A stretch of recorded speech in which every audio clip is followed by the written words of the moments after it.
Welcome back to the channel. I have a very important video for today, and this is the 8 laws of self-improvement. April 2020, my buddy Alfredo comes over and we're having a conversation. What is going on? That pandemic is changing everything. Myself being a realtor, in order for my clients to buy a home, they need a job. 3 of my clients had lost their job or gotten laid off or put on furlough. So that was about $45,000 in gross commission income that right off the bat, I had lost. I didn't know when I'd be able to regain that. I didn't know if I had to go get a job. I didn't know what my next step was gonna be. But at the same time, it wasn't just the business that I was worried about. It was my health. I wasn't working out consistently. I wasn't running. I wasn't eating healthy. I also wasn't sleeping very well. But I also didn't have the best mental health at that time. I wasn't journaling. I wasn't meditating. So today I wanna get into all of that, how my life changed in 4 years and how yours can too. Rule number 1 is to hit the gym consistently and to follow a plan. Now, most people go to the gym, they're aimless, they're lost, they don't know what to do. So what I would suggest is to either go buy a book, a bodybuilding book, kind of like this book right here that I shared before in another video, The Encyclopedia of Bodybuilding by Arnold Schwarzenegger, or you can hire a personal trainer or go online, go to YouTube, and there's a lot of great information there. But the bottom line is this, is don't go to the gym and just hop on the treadmill and walk for 30 minutes, or go lift the weight and then just lift it at random, or hit a machine and not even know how much weight, how many reps, how many sets you should do. Most people that go, they don't know shit, right? So just by you knowing what to do, I mean, you're ahead about 80% of the people that go to the gym. Because gyms, honestly, they don't even want you there. If everyone that had a membership went to the gym, they would go broke. So my advice to you is to follow a plan, stick to it, and then you will start to see the results. The beautiful thing is if you're new to bodybuilding, weightlifting, weight training, strength training, in about 6 months to about a year, you're gonna see what's called newbie gains. You'll be surprised by the results you'll get. Number 2 is to eat a high protein diet with minimal sugar. Now, a lot of guys, they screw it up, man. They get excited about working out. They're going to the gym 3, 4, 5 times a week. They're getting a little bit of cardio in, but they think, hey, I just worked out, so I'm gonna go have this burger. I just worked out, so my buddy's invited me out for pizza and a beer. That is the wrong approach to take, because what you wanna do is you wanna combine the two, right?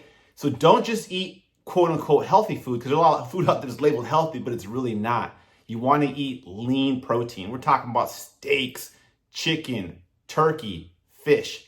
At the same time, you wanna minimize your sugar. So if you go to the office today and there's a box of donuts, 12 donuts, I've smashed like 24 of them. That's 2 dozen right there because they're so good and they're so yummy. But each one's about 400 calories. Now do the math, 400 times 24, right? So you wanna minimize the sugar, reward yourself. Maybe you'll have one sugary thing at the end of the day, but make sure it's a small thing. Maybe something that's like 100 to 200 calories, right? Where your sugar content in that, you're talking about maybe 30 grams of sugar total, right? You want to just, the easiest thing to do is to look at the label. And if it has more than 10 grams of sugar, try to avoid it. Law number 3 is to try to get 7 hours of sleep, but preferably 8. Now it's true, right? They always say that you want to get 8 hours of sleep every single night. Now some people can get a little more, a little less, and that's okay. You try to figure out what works for you, but what you don't want to do is be sleep deprived. A lot of people that I know, they're going to bed at 1, 2 in the morning, waking up at 6, 7 a.m., 8 a.m., that is not enough sleep.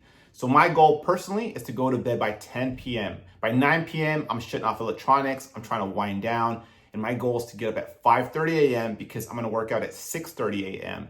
Now, if I only had 5 or 6 hours of sleep, I'm gonna have a horrible workout, and I'm gonna have a horrible day, as a matter of fact. So it's very important that you get your 7 to 8 or more hours per sleep. Law number 4 is to journal daily. So we've covered health and fitness. Let's move on to our mental and spiritual health, because that's equally important, if not more important. So something that I've been doing for a long time is journaling. I've probably got about 15 journals that I've completed somewhere around here at my place. But every day I wake up and I put pen to paper and clearly outline my thoughts. I've done guided journals before, but I really like it where it's open-ended and I can just freely write. So my recommendation to you is use 10 to maybe 15 minutes max per day where you're journaling. You're putting down your thoughts. It's gonna allow you to grow. And the important thing is this, is when you're done with that journal, go back and read it and see how much your life has changed. And however long it took you to finish it, 6 months, year, longer. Law number 5 is to meditate. Years ago, when I first heard of meditation, I thought you'd be some Zen monk or something out in the forest, with no one around, and you get your meditation in. But the reality is you can do it from anywhere. You can do it from home. Literally, when I wake up, after I journal, meditation is probably the second thing that I do, is I just close my eyes, I'll put a guided meditation on, in about 10 to 15 minutes, I'll get a little bit of meditation in. But when I really challenge myself, I'll try to do a longer evening meditation, maybe for 20 to 30 minutes. And again, my mind is still racing. I'm still thinking about everything, what I got to do the next day. But that's okay. The bottom line is that for a little bit, you're shutting down your mind, you're relaxing your body, and you're getting into that meditative state. So I really recommend it. Law number 6 is absolutely my favorite law, and that's to read books. I heard one time that most people, when they leave college or high school, whatever it is, they might read another book or two in their entire life, and that is sad. That's actually a travesty, right? About 17, 18 years ago, I got into reading books pretty consistently. I have not stopped since then. Actually, one of my favorite books, I'll share with you here, is The Alchemist by Paulo Coelho. How do you say his last name? Because I don't have that Brazilian accent, but you get the point. There's so many good books out there. I actually have, this is one of my bookshelves here. I got 3 or 4 bookshelves here at my house. There's a bunch of others that I have downloaded as Kindle. Now, I tell people this, if you don't have time to read a book, which everyone does have time, right? Because you have time to watch TV and scroll social media, then download Audible, right? Audible, you can listen to the book. It's not quite the same, but I recommend it. And sometimes people tell me is that they get a lot from the book when they listen to the book and they read the book at the same time. So go ahead, start today, buy one book, and then go from there. All right, law number 7 is to seek new challenges. It's gonna get you out of your comfort zone. So December 2017, I'm at my parents' house, it's Christmas, and I get this crazy idea to sign up for a marathon. It was 6 months away, I have not been running at that point. And in June of 2018, I ran the San Diego Rock and Roll Marathon. And I was one of the last finishers. I finished in 6 hours and 41 minutes. It was embarrassing. Old ladies had passed me up. And I said, man, you know what? Running a marathon is not for me. But a few years later, I got back into it. And now I've ran 3 other marathons. And my best time is 4:03. My buddy Sinbad, Captain Sinbad, he has a personal best of 4:03. But I believe he's going to hit 3:30 soon. And so I got to chase that 3:30 number this year at the California International Marathon. But running is one thing you can challenge yourself to do. What about public speaking? Are you afraid to get out there and speak publicly? Because they say that the fear of death is only second to the fear of public speaking. Sign up for Toastmasters.